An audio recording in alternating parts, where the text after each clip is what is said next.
Congratulations ma'am ko haidi handaki 10 gida board gida first position 25 moi rank holder lokhatle moi gi maming roll number mark masing baduguma mathang haijarake ma'am ko aduga congratulations Manipur top channel gi makai dagisu aduga loinamak pass tarokpa kangu busu ai so Manipur top channel yam nungai jai ko aduga mayam sigi top 25 se ai maming ne magi roll number ne aduga magi apun mama phangakpane si katang haijarage haidi loina highlight video se sangkhrane buko tintak na haijarage mayam aduga simaina tawrsi mayam ko ahanba first rank da laise magi maming se bhumika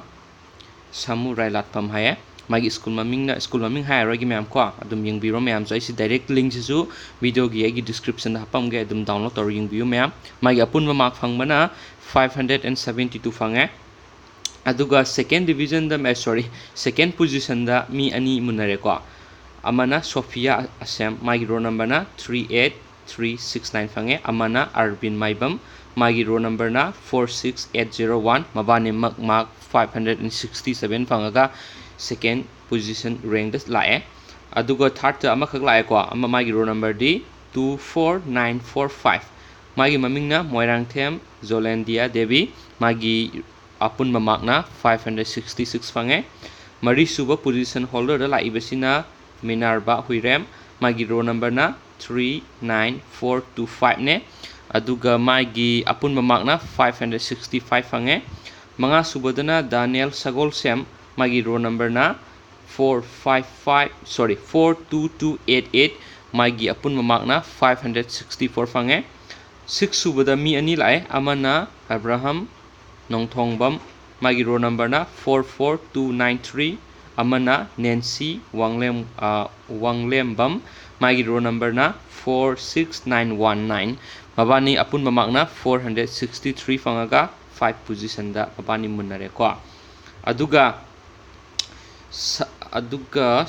dadi mi ahum munare magi ahan bagi roll number sina wahengbam sanamatum ko mai maming roll number na 30138 ne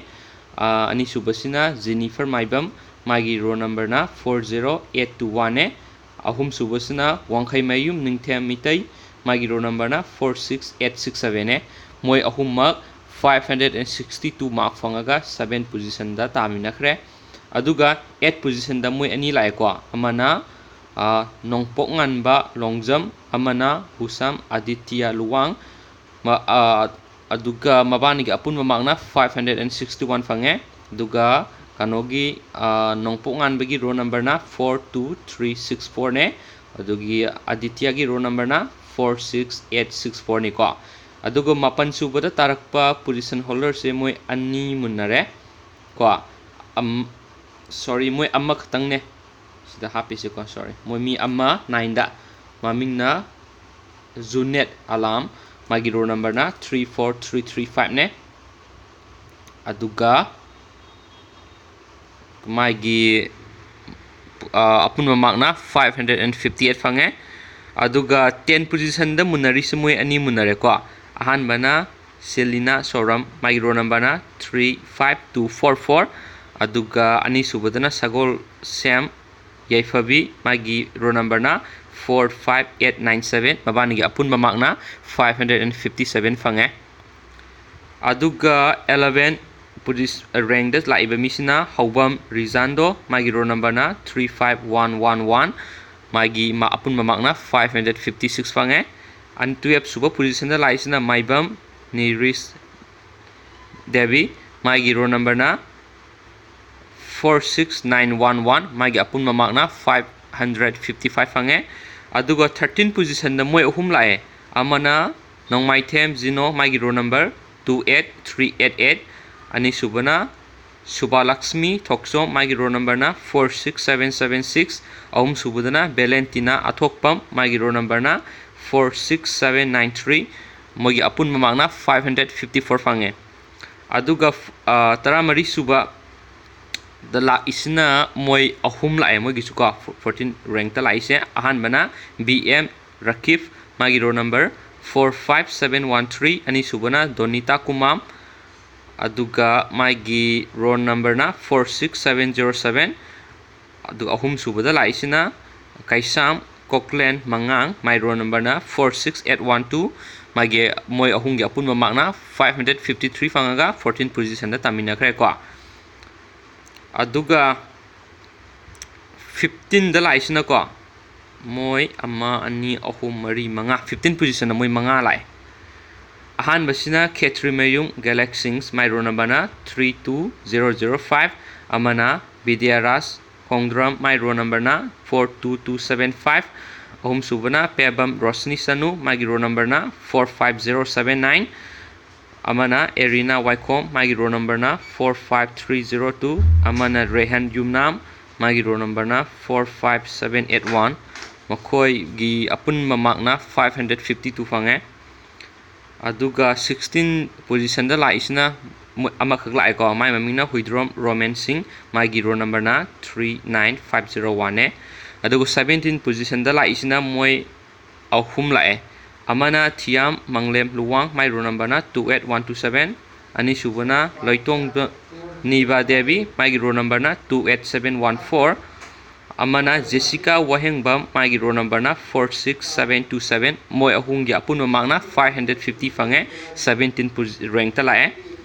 aduga 18 subada rank ta laisina moi ani lae amana B Sen Susan my roll number na 11449 amana Asis Sabungbam my roll number na 42265 mawani gi apun mamak na 549 fanga 18 position da lae adugo 19 position da laisna moi ahum lai ma'am amana Horoksam Amansing my roll number na 28107 ani subana Singam Khaidem my roll number na 45794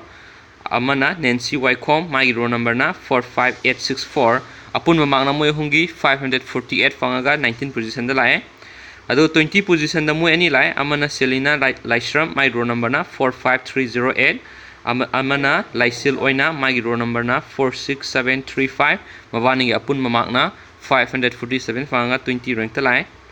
aduga 21 subudana ani ahum mari moi mi mari lai ko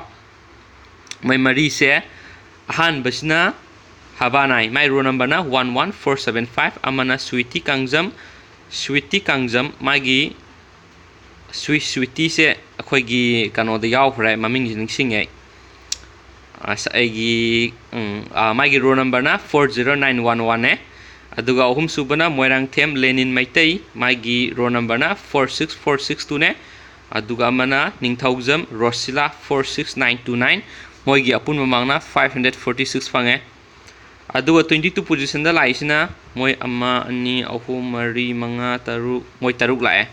ahan basina Sorokhaibam Modusandra my roll number 35093 ani subana Aribam Puja my roll number 40779 amana Sanjangbam Eric my roll number 45271 amana Roshan Kundrakpam my roll number 45787 amana Tongbram Staljit Singh my roll number 18676 amana Kahajam Zaya my roll number 29480 moi gi apun mamang na 544 fangaga 22 position da laikre aduga 23 rank ta laisina moi ahum lai ko amana Command Maring my roll number 41250 amana Ricky Khaidem my roll number 43928 amana Muhammad my roll number 46452 moi gi apun mamang na 544 fanga 23 position da lae aduga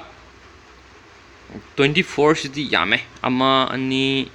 ahum mari manga taruk tare nipan moi nipal ai 24 da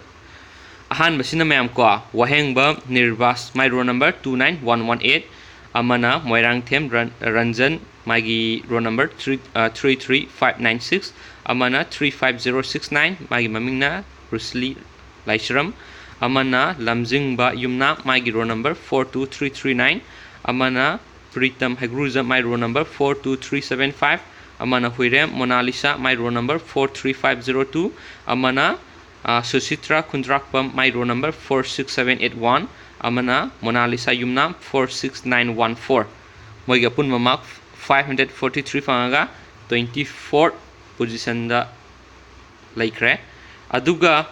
iro loiba 25 position holder se moi ani mari lai ko amana yaisana khumanthem my roll number 28099 amana munisana thonga my roll number 40322 amana aribam indubala my roll number 41945 amana nongthongbam ranibala my roll number 46751 my apun makna 542 fangaga 25 position da laikre. Congratulations Manipur top channel gi maikai digi aduga mayam video si yam sangamani saida lushilage aduga aigi YouTube ta